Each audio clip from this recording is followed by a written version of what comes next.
नहमदुहु व नसल्ली अला रसूलिल करीम अम्मा बाद फ़अऊज़ु बिल्लाहि मिनश शैतानिर रजीम बिस्मिल्लाहिर रहमानिर रहीम। क़ाज़िन हज़रात, न्यूज़ राइडर से गौहर सरफराज कुरैशी आपकी खिदमत में हाज़िर है और सलाम अर्ज़ करता है। आज जो कुछ हो रहा है इसमें आज मैं बड़ी तल्ख बात करने जा रहा हूँ और ये मौका इन्होंने खुद फराहम किया है इस यहाँ तक पहुँचने में। ये जस्टिस मंसूर अली शाह साहब ने जुडिशल काउंसिल के इजलास में बैठ के ये दो जजों को लाहौर हाई कोर्ट को सुपरसीड करके आलिया नीलम को चीफ जस्टिस लगवाया। अगर ये जो किया इन्होंने अल जहाद ट्रस्ट की सरीहद खिलाफवर्जी की है। अल जहाद ट्रस्ट में एक असूल फिक्स कर दिया गया था, द सीनियर मोस्ट जज will be the chief justice of Supreme Court and respective high courts. अल जहाद ट्रस्ट में सेपरेशन ऑफ पावर्स का एक बाकायदा नक्शा दे दिया गया था कि there are 3 pillars of state, अदलिया, मकरना एंड इंतजामिया। तो उनके हयूदों कयूद भी उसमें डिफाइन कर दिए गए थे। उसी जजमेंट की वजह से जस्टिस रियाज अली शाह जो कि जूनियर मोस्ट जज था उसको चीफ जस्टिस बनाया गया, तो दूसरे जजों ने मिलकर उसको हटा दिया था। बेशक उसमें ब्रीफ केस चले थे, मैं उसका आई विटनेस में ब्रीफ केस चले थे, लेकिन ये जो मंसूर अली शाह साहब ने काम किया अब वही उनके आगे आ गया और चीफ जस्टिस उनको नहीं बनाया गया। लेकिन इसकी सबसे ज्यादा तकलीफ तो ख्वाजा आसफ साहब को रही थी ना, जिन्होंने पहले दिन कह दिया था 25 के बाद हमारी हुकूमत खत्म हो जाएगी कि वो इलेक्शन खुल जाएगा। तो ख्वाजा साहब को पता है कि मैं 60,000 वोटों से आ रहा हूँ और मुझे एस्टैब्लिशमेंट ने जिताया था, इसलिए तो फैसल वाडा साहब कहते हैं कि ख्वाजा साहब मेरे बाप की क्यों बात करते हो, आपके बताओ आपने कितने बाप बदले हैं। तो मुझे तो फैसल वाडा की वैसे पसंद नहीं है, लेकिन उसने बात तो बड़ी ठीक की है। यहां तो हर सियासतदान अपना बाप बदलता है, जैसे फैसल वाडा भी बदला। अब लगा दिया इन्होंने, क्योंकि पीपल्स पार्टी और मुस्लिम लीग नून और एमकेएम के 8 मेंबर थे, 2 था ये उनको चाहिए थी, वो उनके ऐसे ही पूरे इसी तरीके से उन्होंने बाइकाट किया। बड़ा अच्छा किया बाइकाट करके, उन्होंने क्या माननी तो जानी नहीं थी बात। और ये तो जो अमेंडमेंट की गई है ये तो की जस्टिस मंसूर अली शाह को रोकने के लिए थी। ये सारी दुनिया को पता था, ये सारे यूट्यूबर कह रहे थे नहीं जी मंसूर अली शाह जज बनेगा।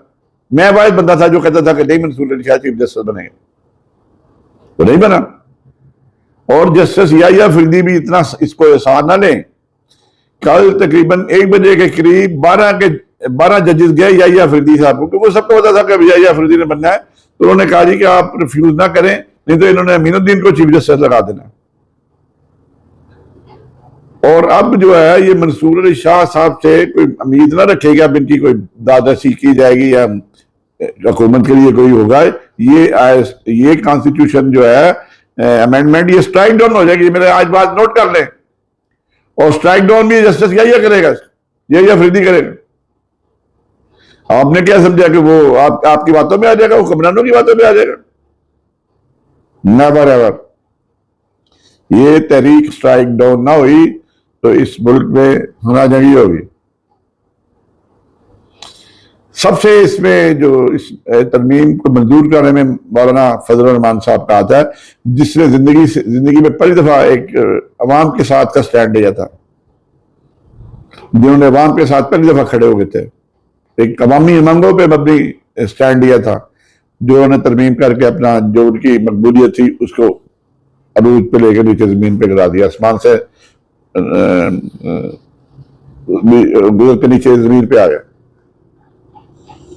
तो ये अल्टीमेटली मौलाना फजल रहमान साहब को ये सारा कुछ फेस करना पड़ेगा जो इन्होंने किया कि केपी के में इलेक्शन हो गए तो पता लग जाएगा क्या बनता है। दूसरी ये है कि अब जो कॉन्स्टिट्यूशन की अमेंडमेंट हो गई है उसमें इतनी गलती है कि कल बीएनपी वाला तो आगे पहले तो मुकर गया जी, मुझे तो ताकतवर रिपोर्ट उठाया हुआ था, मुझे मच्छर लगते थे, मुझे मलेरिया हो गया, मैं डायलिसिस का मरीज हूँ, और फिर वो रिजाइन भी कर गया और उसके बाद जाके मुकर भी गया। अब ऐसे पार्लियामेंटेरियंस की आप क्या बात करोगे जो सुबह कुछ स्टेटमेंट होती है, शाम को कुछ स्टेटमेंट होती है। आज वो एक फैमिली जो है वो लोटे लेके साहिवाल में एमएनए के घर गई हुई थी, जिसने जो लोटा हुआ जो कुरान पाक पे लफ्ज दे के वो मुकर गए। अब ये तो सियासतदान रह गए। तो जो ये अगर समझते हैं कि ये 3 साल गवर्नमेंट कर जाएंगे जस्टिस या अफरीदी के दौर में एक मुसल्लत करदा गवर्नमेंट, तो ये इनकी ख्वाब ख्याली है। जो मर्जी कर लें, झूठ झूठ है और सच सच है, और सच को जो है ना आंच नहीं है। ये हर हालत में ये परवेज करेगा। लिहाजा ये जो सोच रहे हैं, जो बंगले बचा रहे हैं कि जी अब हम 3 साल निकाल देंगे, ये इनकी दूर अंदेशी हो सकती है। इन पे, इनकी अक्ल पे मातम किया जा सकता है, इनकी सोच पे शर्मिंदगी की जा सकती है कि ये किस तरह सोच रहे हैं और मुल्क में आइंदा होना क्या है। होना क्या है वो तो अल्लाह ताला को पता, लेकिन प्रेडिक्शन ही की जा सकती है ना। अफसोस ये है कि पाकिस्तान की आवाम बांग्लादेश जैसी नहीं है, श्रीलंका जैसी नहीं है।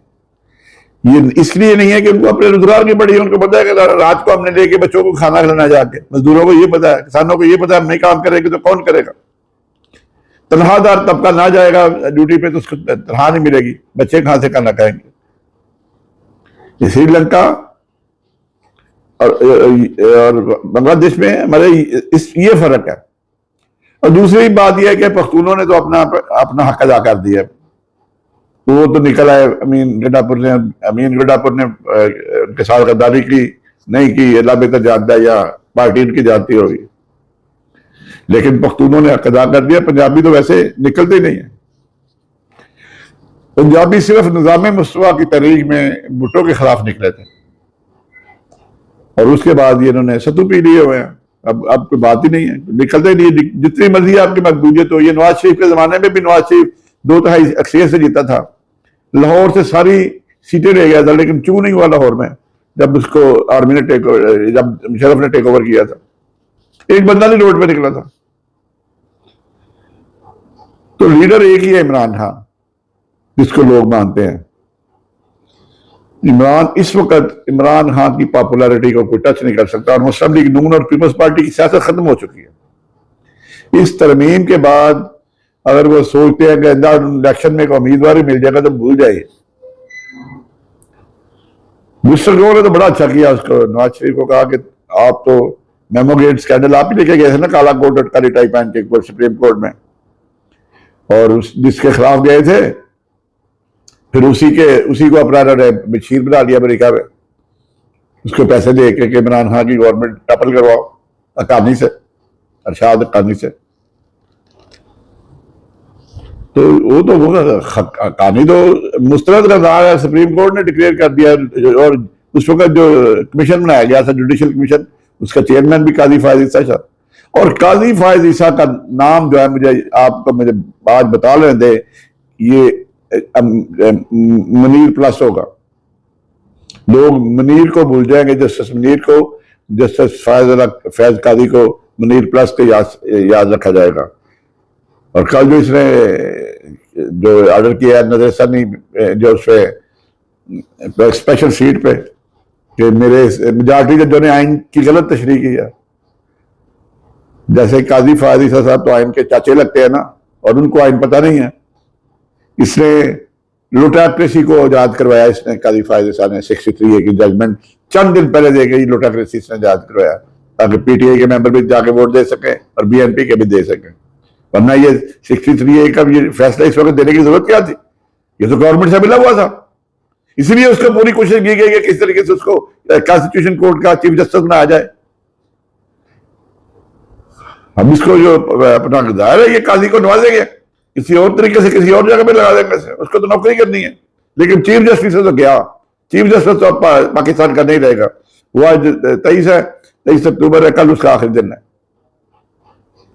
तो काजी साहब आपने वफादारी तो बड़ी की, आपका वफादारी के बदले मिला कि आपने जुडिशल सिस्टम को तबाह कर दिया, आपने कॉन्स्टिट्यूशन को तबाह बर्बाद कर दिया, आपने नजरिया जरूरत को नए सिरे से याद करवाया।